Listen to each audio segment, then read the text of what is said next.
We start the 7 o'clock hour with the wildfires burning in Rio Blanco County. 2 uncontained fires continue to burn near the town of Meeker, with one growing by thousands of acres. The largest fire as of this morning is the Lee Fire. Yesterday morning, we reported that the fire has burned around 45,000 acres. Well, as of this morning, it has now burned more than 50,000 acres, or more than 90 square miles. Meanwhile, the Elk Fire is burning southeast of Meeker. That fire did not grow as much as the Lee Fire. So far, it has burned more than 14,000 acres, or 22 square miles. The weather there is not helping conditions out. Crews continue to battle against hot temperatures and, of course, those strong winds. Thanks for joining us. I'm Jordan Chavez. And I'm Erica Lopez in for Corey Rose this morning. Those conditions will be continuing today with red flag warnings. While winds were not as active as Wednesday, they still reached the 40-mile-per-hour range yesterday. The only trouble spot our crews in the area saw was about 10 miles to the west of town, where the fire made a big run at Highway 64. It had to be closed. Now the only way in and out of Meeker is Highway 13 toward Craig. Crews will be on high alert with fire weather warnings in place through tomorrow. And we've already seen many wildfires, including the Turner Gulch fire that is burning in Mesa County. So far, it's burned more than 26,000 acres, or 41,000 square miles. Therapy dogs were brought into Turner Gulch Fire Camp to help firefighters recharge there. The dogs spent time with crews and support staff, lifting their spirits, easing stress, and giving them a much-needed break from long hours in tough conditions. The visits are part of a partnership with Pet Partners, and the dogs plan to be back to boost morale in the coming days. Now the question this morning is, will we be getting relief from these temperatures and really tough fire conditions? Keely's got the answer for us this morning. Keely, good morning. Yeah, good morning. We're going to be getting some relief. We do have a cold front moving through tonight, and that is going to drop those temperatures. Overnight lows going to get back into the low 60s. That will be critical to help firefighters in dealing with these fires. But the fire danger still extremely high through today, and it extends not just across the western slope, the mountains, but also into the foothills right up to the I-25 corridor. So again, high fire danger. Those winds are going to be picking up once again today, gusting over 30 miles per hour. Even going to be breezy here in the metro area. And the temperatures, not a lot of cooling this morning. We're already in the mid-70s around the metro area. Again, the key will be those overnight lows dropping back down into the low 60s overnight. So current temperature right now, we're in the basically in the 60s and 70s across the plains. Live radar, we're quiet. Things changing though this afternoon. We have a cold front moving through and likely stirring up some weather activity in the form of storms and showers across the eastern plains this afternoon. So making it into the 80s by 9 o'clock. We're looking at 90s by 11 o'clock, and again getting up there to about 97 degrees. Your forecast high for the metro area, 90s, triple digits. Air quality alert for the northern mountains due to those wildfires again this morning. Hot and dry tops our weather headlines, fire danger. And relief. Let's talk about the relief. How cool will it get? We'll talk more about that coming up in your full forecast in just a bit. Keely, thank you. Sky 9 up and flying this morning as we get you out the door with your traffic impact commute. Right now, we're looking at a pretty quiet C470 this morning as you get ready to make your way in the area of Santa Fe Drive. No significant delays.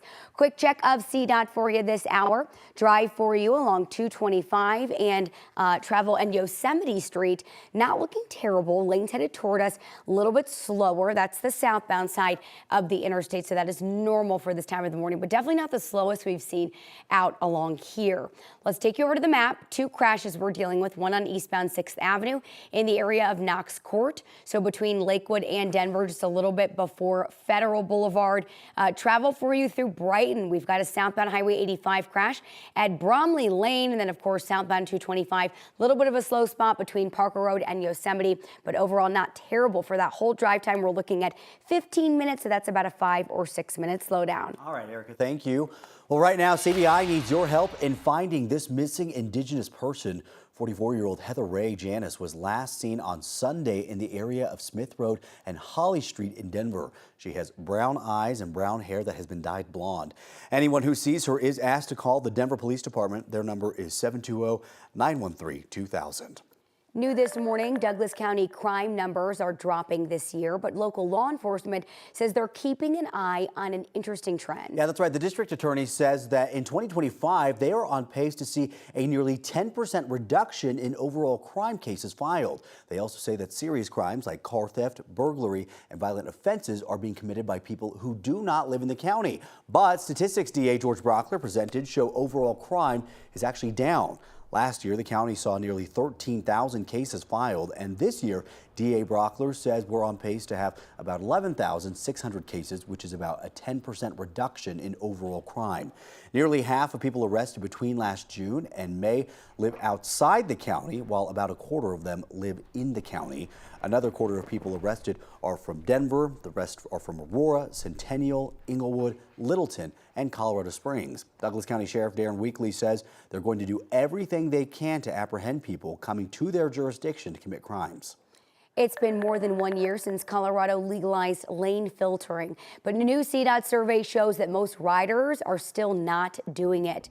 The law allows motorcycles to move between stopped cars at speeds under 15 miles per hour when safe. Supporters say it can reduce the risk of rear-end crashes. A CDOT survey shows only 29% of riders say that they do lane filtering. A motorcycle instructor that we talked to says many riders are still cautious or even confused about the rule. It's because lane splitting between moving cars is still illegal in the state.